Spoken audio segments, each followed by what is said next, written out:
¿Qué tal amigos de Quinte Digital? Bienvenidos a nuestro podcast. Esto es Dialogando. En esta semana tengo un invitado especial, el magíster en Derecho Electoral, Mauro Andino Espinosa. Él es experto en temas electorales y con quien estaremos tocando el importante tema de la segunda vuelta electoral. Mauro, bienvenido, ¿cómo estamos? Pamela, muy buenos días. Un saludo cordial para ti, por supuesto, para todos quienes nos miran, nos escuchan. Y bueno, listo para responder a cada una de sus interrogantes. A las órdenes. Bienvenido. Y bueno, la primera pregunta es analizar un poco cuáles serían los posibles escenarios que se podrían desarrollar este 11 de abril.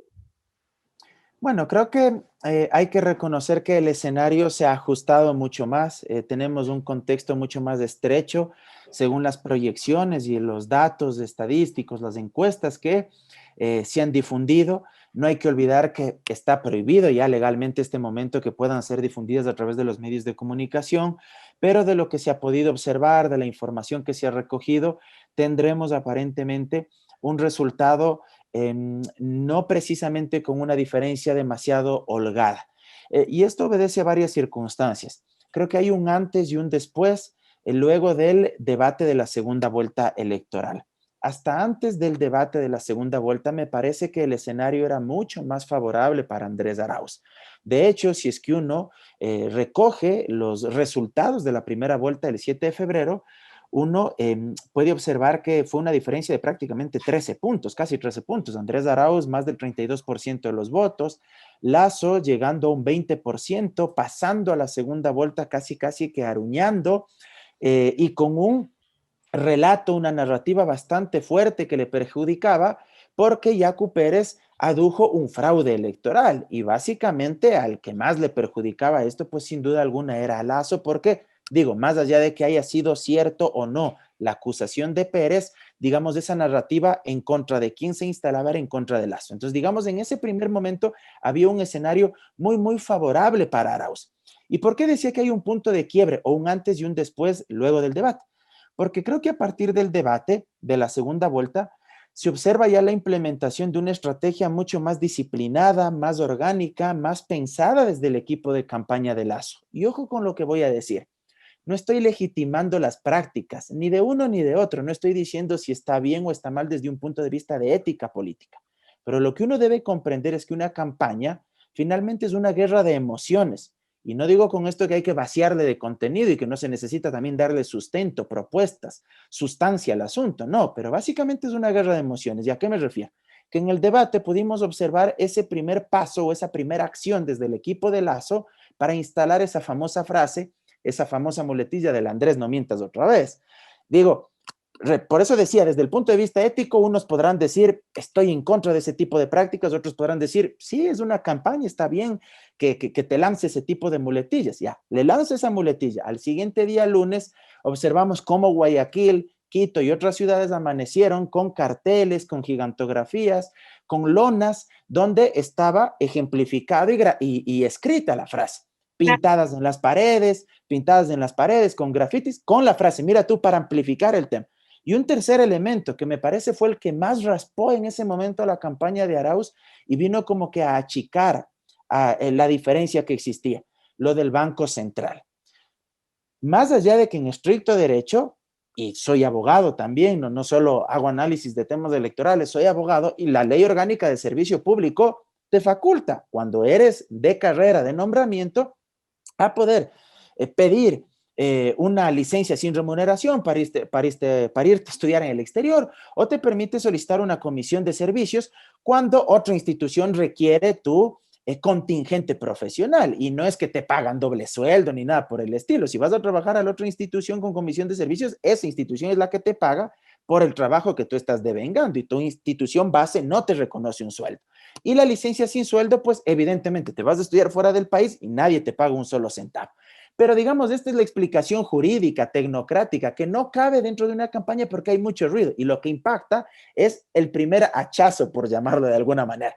Pero fíjate tú cómo estas tres acciones o tácticas estaban ancladas en una estrategia que a lo que apuntaba era ¿a qué? A desacreditar a Arauz, a demonizar al adversario, por llamarlo de alguna manera, ¿sí?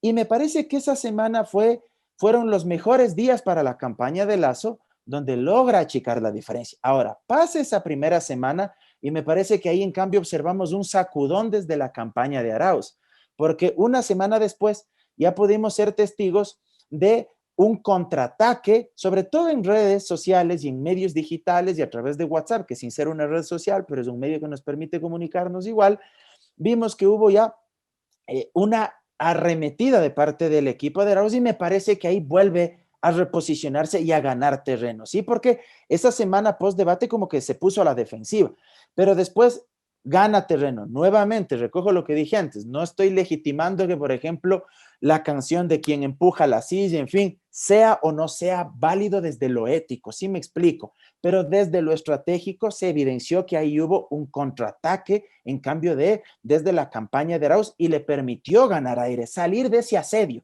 porque sin duda le pusieron a la defensiva. Y con esto cierro finalmente, ahora habrá que ver qué rol juegan los indecisos este 11 de abril, que creo yo van a ser determinantes ya para el resultado final de esta segunda vuelta. Ok, bueno, continuemos con la entrevista.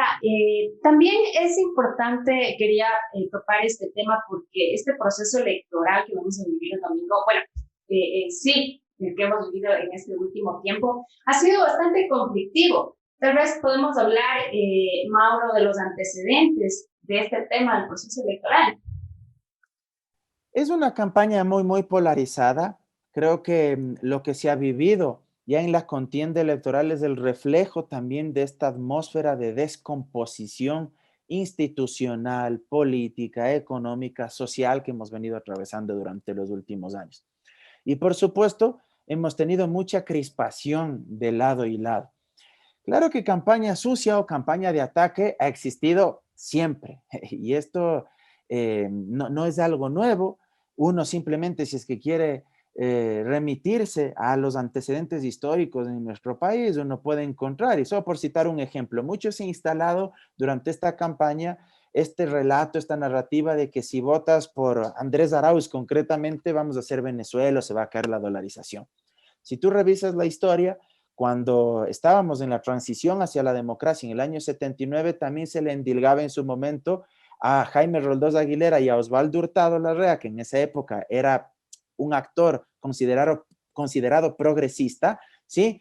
En esa época a los dos, el régimen de la dictadura y los sectores conservadores, liderados por Sixto Durán Ballén, les acusaban de ser poco más que comunistas y la típica muletilla de populistas. No hay que olvidarse que fue una alianza en esa época de la concentración de fuerzas populares del partido de don Asad Bucarán, que auspiciaba a Jaime Roldós Aguilera, y la Democracia Popular, que patrocinaba a Osvaldo Hurtado. Vamos más adelante. Rodrigo Borja Ceballos frente a León Febres Cordero, la misma muletilla. Es cuestión de revisar el debate en YouTube que está ahí subido el video del año 84 y Febres Cordero le acusa a Borja de ser poco más marxista, socialista real y que va a confiscar la propiedad privada.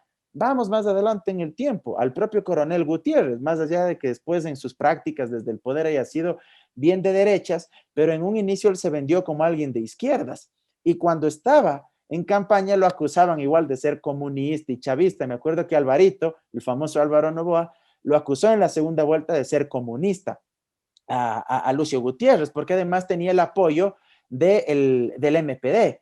Y vamos más adelante, a Correa en el 2006 también le endilgaban este tipo de circunstancias, ¿verdad? Entonces, estas narrativas del contraste, de tratar de disminuir en las capacidades políticas o en la credibilidad del actor político son muy típicas, ¿verdad?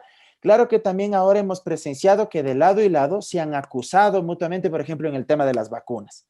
Se han acusado a Lazo que se ha vacunado, no se ha podido comprobar eso, hay que decirlo también. Le acusaron a Arauz que se había vacunado en Argentina, tampoco se ha probado eso, más allá de un reportaje del diario El Clarín en Argentina, pero sabemos que el diario El Clarín es francamente de derecha y era un aliado de Macri, del expresidente argentino. O sea, ha habido también acusaciones de lado y lado que han crispado mucho más la campaña y que lastimosamente la han enrarecido y no le han permitido a la gente analizar propuestas.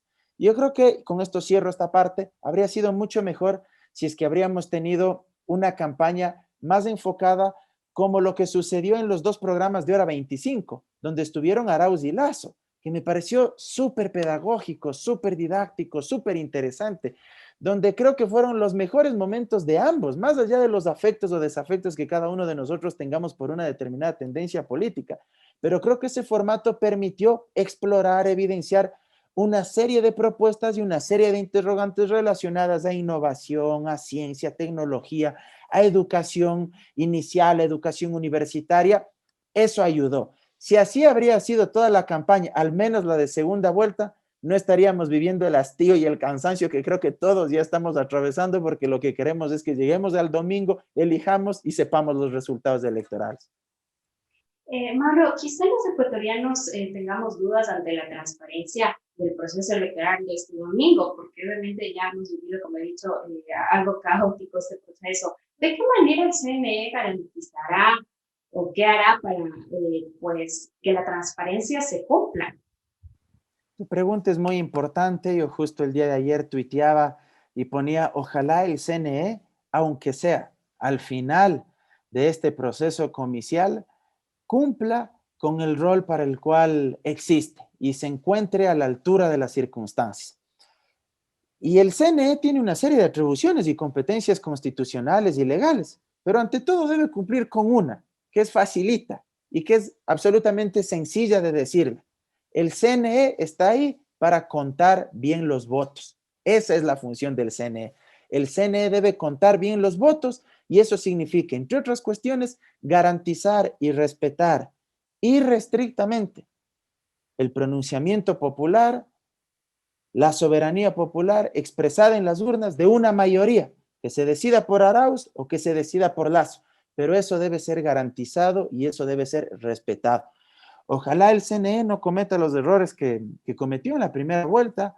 Mira tú lo que ocasionó al difundir los resultados preliminares del sistema de conteo rápido, cuando no debió haberlo hecho porque la diferencia entre Pérez y Lasso era inferior a un punto. Estábamos hablando de decimales de 0,20 y las recomendaciones en estos casos exigen, señalan que si la diferencia es muy estrecha, es preferible no difundir esos resultados del sistema de conteo rápido más allá de que sea una proyección del escrutinio preliminar de un porcentaje de actas, pero no es recomendable difundirlo. ¿Por qué?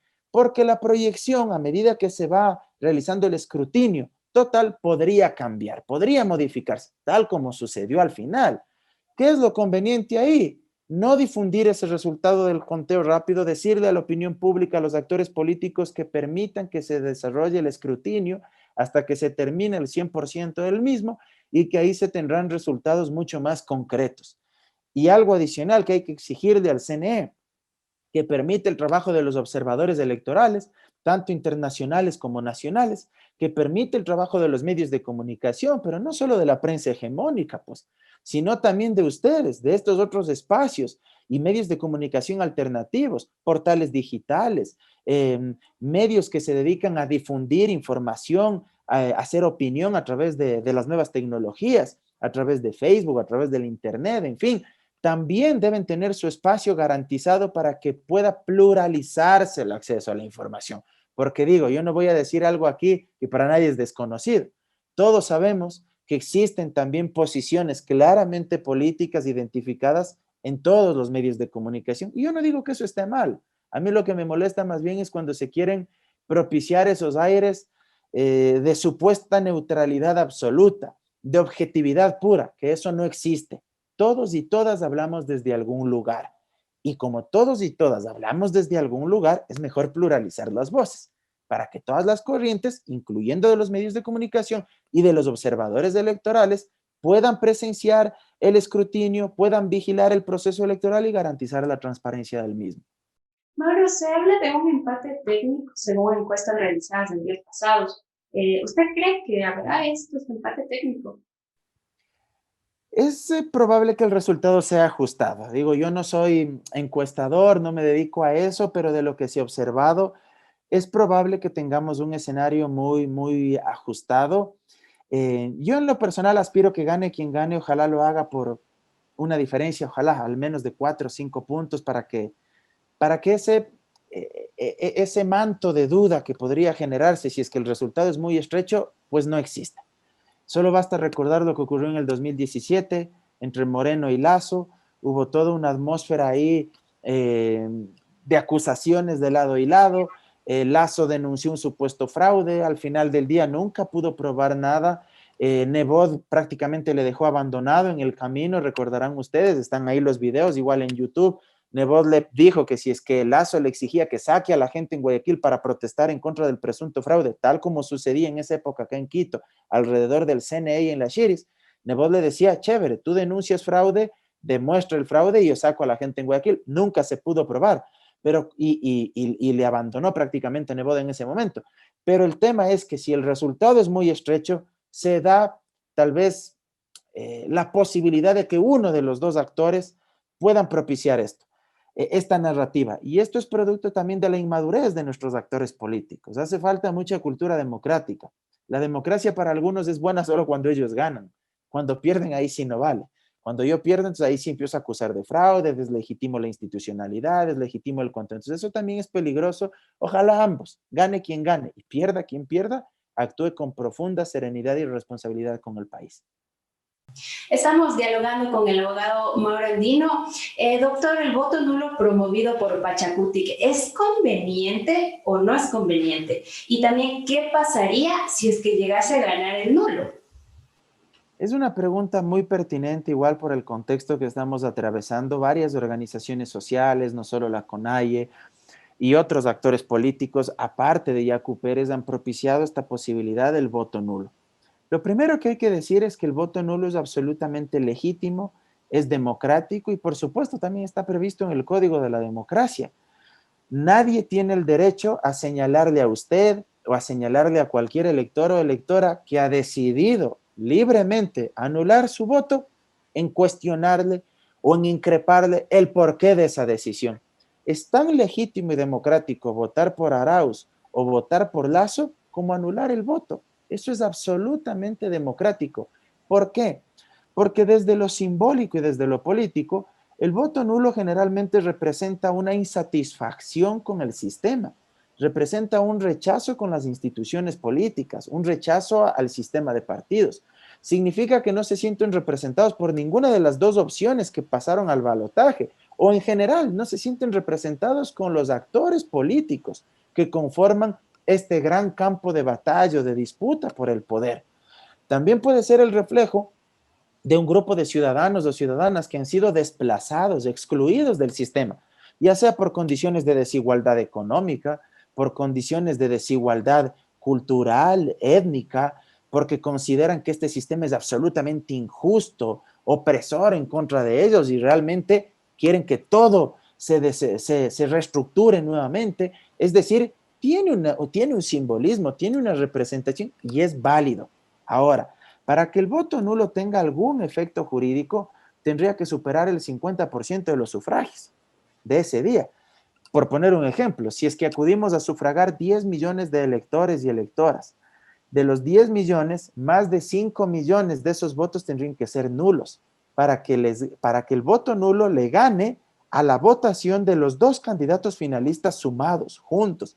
¿Me explico? Solo ahí tendría algún efecto jurídico, pero aquí nos vamos a encontrar con otro problema. Y es que el Código de la Democracia nuestro tiene un vacío. No señala de forma explícita si es que el nulo les gana a ambos finalistas, que necesariamente tendrá que convocarse a una nueva elección para la segunda vuelta con los mismos candidatos o si tendría que volver a convocarse una nueva elección desde la primera vuelta, con un proceso de inscripción de candidaturas y todo lo que el propio código señala. Ante este vacío y sin querer pecar de hereje en términos de derecho público, sin duda, creo que si eso llegara a darse, pues carecerían de absoluta legitimidad ambos finalistas. Y aunque no diga expresamente el código que hay que volver a convocar a elecciones, creo que habría que hacerlo, pues porque digo, por amor propio, si eso llegara a pasar, ninguno de los dos creo que estaría en la posibilidad más mínima de alzar el brazo y decir, no importa que el nulo nos haya ganado a ambos, el que más votos sacó en relación al otro que sea presidente. No creo que ninguno se atreva a eso. Pero ya en la práctica, les soy sincero, no creo que esto suceda.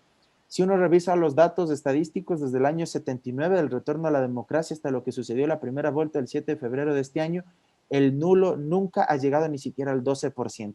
En el mejor de los casos ha sobrepasado el umbral del 11, hemos tenido el 11,6, 11,5%.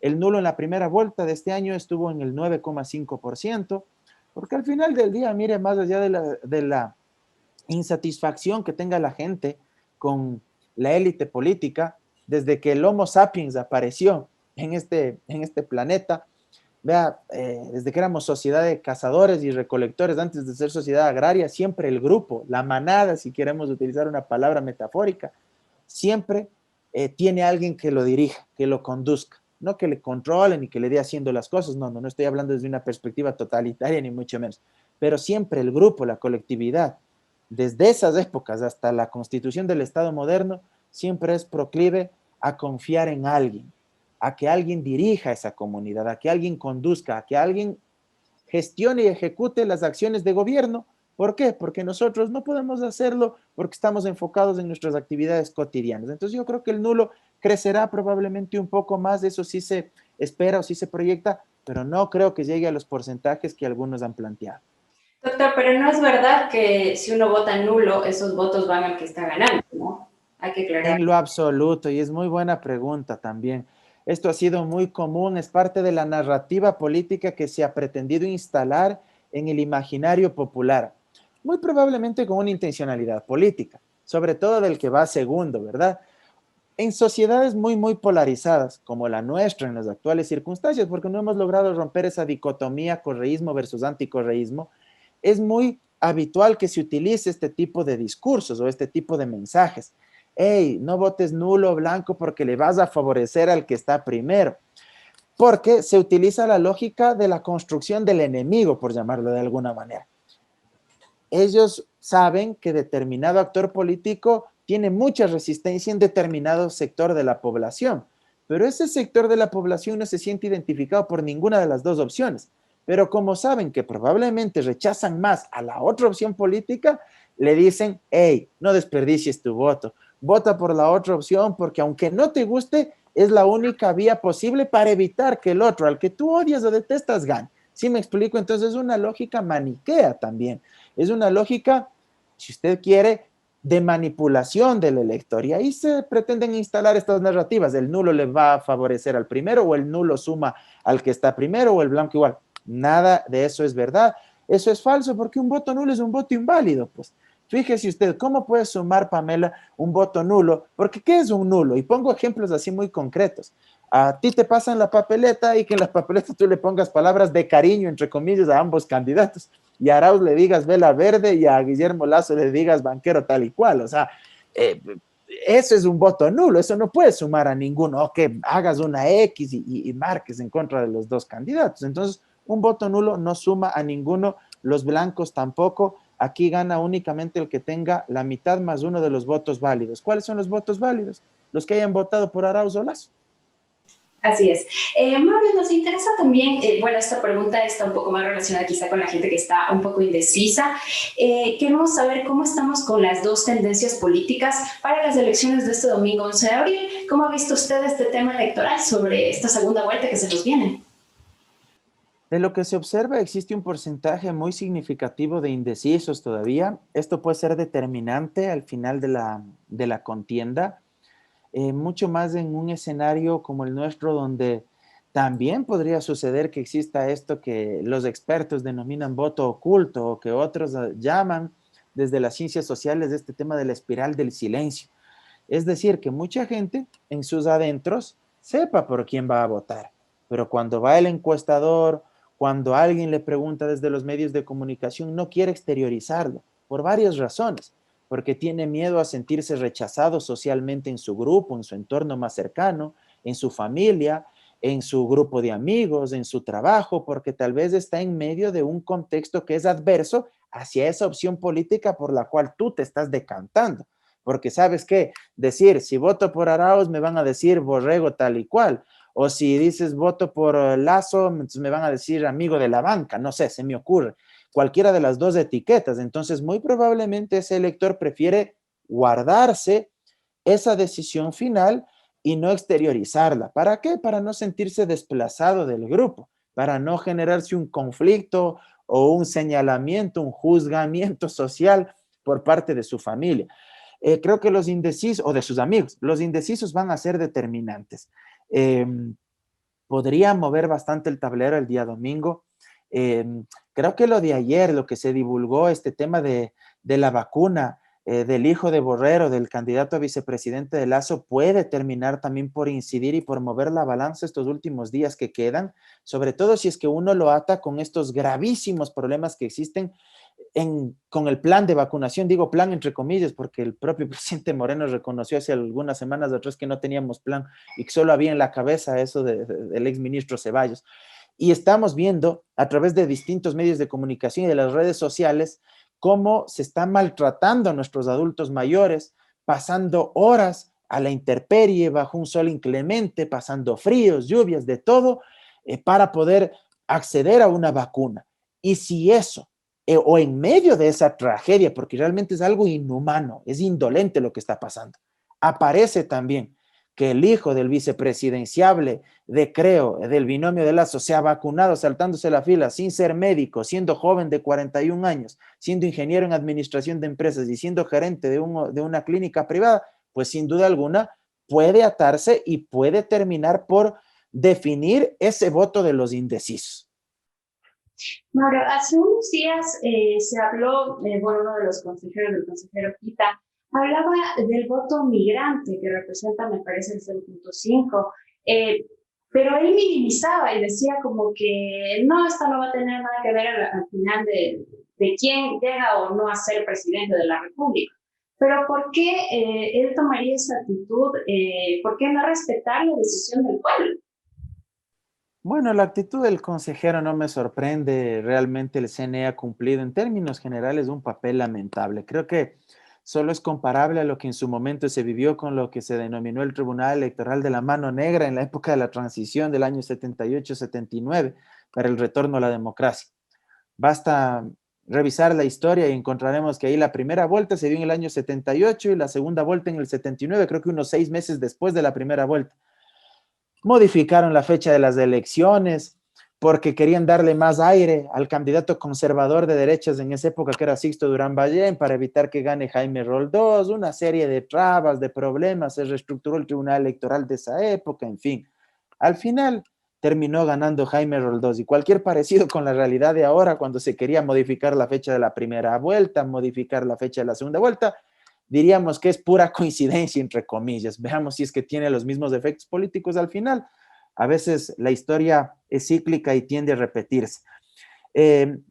Más allá de que la porción o el porcentaje de electores probablemente no sea del todo representativo para influir en el resultado final, me parece que hay que ser muy tinosos en las expresiones, porque si es que tú te manifiestas de esa manera, me parece que estás proyectando un mensaje que podría ser entendido desde los migrantes, desde nuestros compatriotas en el exterior, como que es un mensaje de desprecio, como que poco más y el voto de ustedes poco o nada vale. Si quieren, vayan a votar; si no quieren, no voten, porque al final del día, pues lo que ustedes votan no representa como para influir demasiado en el resultado final.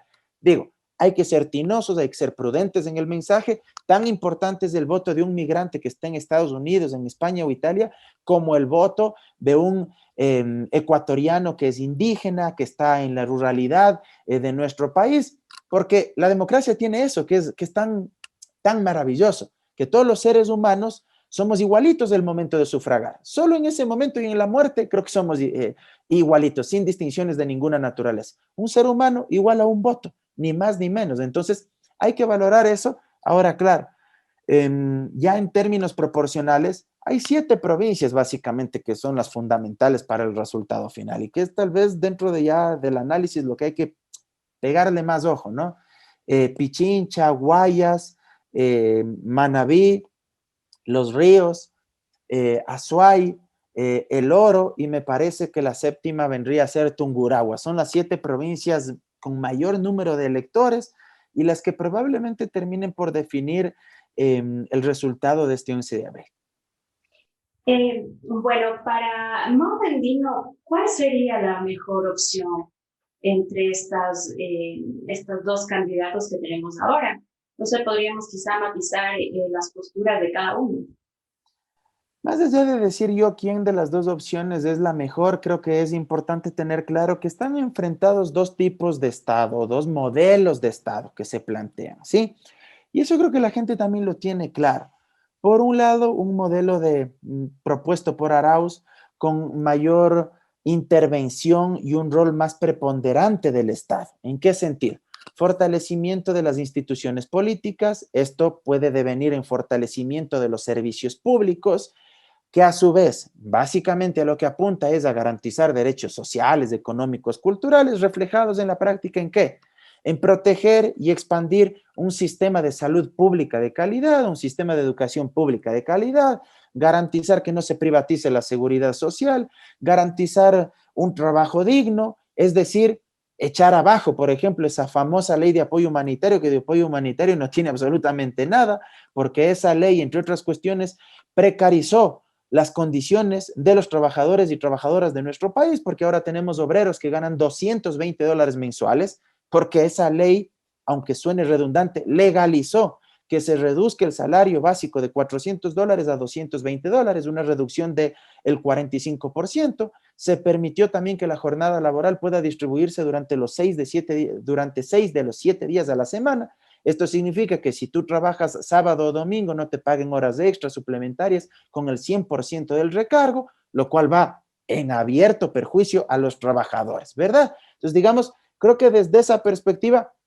hay una visión de modelo de Estado, y agregaría algo más ahí en esa parte de Arauz, un modelo de desarrollo básicamente anclado en un capitalismo productivo. Eso de que el socialismo y el comunismo es la típica narrativa de toda la vida, y realmente eso no tiene asidero de ninguna naturaleza. Un capitalismo productivo en el sentido de ¿qué? Que hay que dar valor agregado a las materias primas, que hay que ser generadores de valor. ¿Para qué? Para que se puedan generar fuentes de empleo, se pueda aumentar la recaudación también por parte del Estado y se pueda redistribuir la riqueza. Un capitalismo productivo. Del otro lado, ¿qué tenemos? Tenemos una visión evidentemente mucho más anclada en las lógicas del libre mercado, un Estado más minimalista, un Estado más pequeño, sin que intervenga demasiado, una posición mucho más anclada en lo que uno podría denominar con lógicas neoliberales, un Estado no regulador, por ejemplo, de las instituciones del sistema financiero, un Estado que no recaude tanto en materia impositiva. ¿Esto qué significa? Estas lógicas básicamente de la escuela de Chicago, de Milton Friedman, de la escuela austriaca, igual de los economistas que creen muchísimo en que el Estado casi que no debe existir, ¿verdad? Donde, por ejemplo, entre otras cosas, no se debe recaudar impuestos o no se debe cobrar impuestos a las grandes fortunas, lo que se conoce como teoría del goteo o teoría del derrame, es decir, una visión que señala que entre más riqueza se crea arriba, en esa cúpula, en la élite, más se va a derramar hacia abajo. Un Estado mínimo sin tanta burocracia, y que las lógicas del mercado sean las que resuelvan los problemas sin que se garanticen servicios públicos de calidad. Creo que esas son las dos visiones. Cada uno sabrá escoger en qué es lo que cree más, si es que en ese capitalismo productivo o en ese capitalismo financiarizado a la lógica de Wall Street o de la banca. Son dos modelos que están enfrentados no solo aquí en el Ecuador, sino en el mundo entero. Doctor, ¿usted cree que cualquiera de los dos candidatos se llegue a realizar alguna especie de persecución política el uno contra el otro? Esperemos que no. Creo que este país no aguanta más polarización, más enfrentamiento. Creo que ya suficiente tenemos con esta lógica de correísmo versus anticorreísmo elevadas al nivel de categoría política, poco más. Eh, y creo que es importante romper ya con esta rueda. Creo que gane quien gane, si en verdad quiere reconciliar a la sociedad, no puede interferir dentro del aparato de justicia. Creo que la fiscalía, la administración de justicia no pueden ser utilizadas como herramientas o resortes institucionales que gestionen la política de turno para perseguir a unos o para solapar a otros.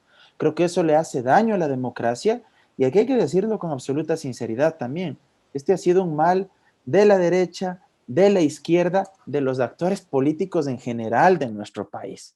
Creo que en eso también hay que ser absolutamente sinceros. lo ha reproducido este gobierno con Moreno, con Lasso, con Nebot, porque creo que a todas luces es evidente que existió ahí un maridaje, han cogobernado, han utilizado los aparatos de justicia para proscribir a unos. No digo que no han existido casos de corrupción que debían ser judicializados y sentenciados. Cuidado, sí han existido, pero no todo tampoco lo que se ha dicho se ha manejado dentro de las garantías del debido proceso y respetando lo que señala la Constitución y los instrumentos y tratados internacionales de derechos humanos. ¿Ha existido persecución? Ha existido. También existieron errores, y debo decirlo también con mucha franqueza, en el periodo del expresidente Correa. Y tal vez esa es una de las cuestiones en las que más debería trabajar en el caso de Arauz y que ha intentado hacerlo. Tratar de desligarse de esos errores, reconociendo con autocrítica que existieron también excesos, que existieron arbitrariedades también y, por supuesto, la división de poderes, la institucionalidad democrática, la independencia de la administración de justicia, repito, es una tarea pendiente de los actores políticos de toditas las vertientes y corrientes ideológicas. Sucedía en los 80 y en los 90 con Febres Cordero también. Acuérdense lo que pasó cuando en su momento Febres Cordero, presidente de la República, el Congreso de la época designó otra Corte Suprema de Justicia y él no quiso permitirles que se posesionen y mandó a rodear la Corte Suprema con tanquetas de la Policía Nacional. O sea, estos problemas han sido muy recurrentes y todos debemos esperar que no exista persecución de ninguna naturaleza. Y solo cierro con esto. Lo que sí tampoco debemos permitir es que aquí exista una especie de solapamiento para aquellos que han violado sistemáticamente derechos humanos. ¿A qué me refiero? Básicamente al informe de la Comisión de la Verdad y a la denuncia que se presentó en la Fiscalía por parte del Defensor del Pueblo, donde se señala por parte de los comisionados que existieron posibles delitos de lesa humanidad, más de 500 testimonios, de los cuales más de 240 testimonios son estrictamente relacionados a violaciones a los derechos humanos, 6 ejecuciones extrajudiciales, 20 personas con lesiones oculares, 14 de ellas con lesiones a sus globos oculares permanentes y 6 de ellas adicionalmente perdieron un globo ocular. Violencia sexual, detenciones ilegales, arbitrarias, un tratamiento desigual en la información a través de los medios de comunicación hegemónicos, tratando de moldear a la opinión pública para favorecer el discurso desde el poder y para deslegitimar la protesta social del movimiento indígena en esa época. Eso no es venganza, y que se entienda bien. Exigir reparación, exigir justicia, no es sinónimo de venganza, mientras esa administración de justicia actúe con total independencia. Así que bueno, eso es lo que esperamos todos por el bien del país, si es que en verdad queremos reconciliarnos. Mauro, muchísimas gracias por su tiempo, por esta entrevista. Agradecemos, esperando, bueno, siempre las puertas del medio están abiertas para usted. Y ha sido un gusto poder contar con su presencia acá, vía virtual, ¿no? No, muchas gracias, querida Pamela, por la invitación, igual a Pablo, y espero que no sea ni la primera ni la última oportunidad. Y simplemente pues hacer ya un llamado final, así muy cortito, que la gente vaya el día domingo y elija con absoluta libertad. No se deje meter miedos de nada ni de nadie. Si quiere votar por Arauz, vote por Arauz. Si quiere votar por Lasso, vote por Lasso. Si quiere anular el voto, anule el voto.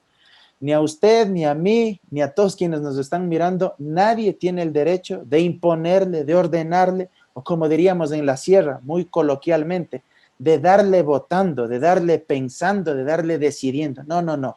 Si algo tiene de maravillosa la democracia, es que uno en la soledad de la urna tiene la papeleta en la mano y uno solito es el dueño de su destino. Uno sabe por quién vota. Uno se identifica por determinadas causas, determinadas luchas, determinadas reivindicaciones.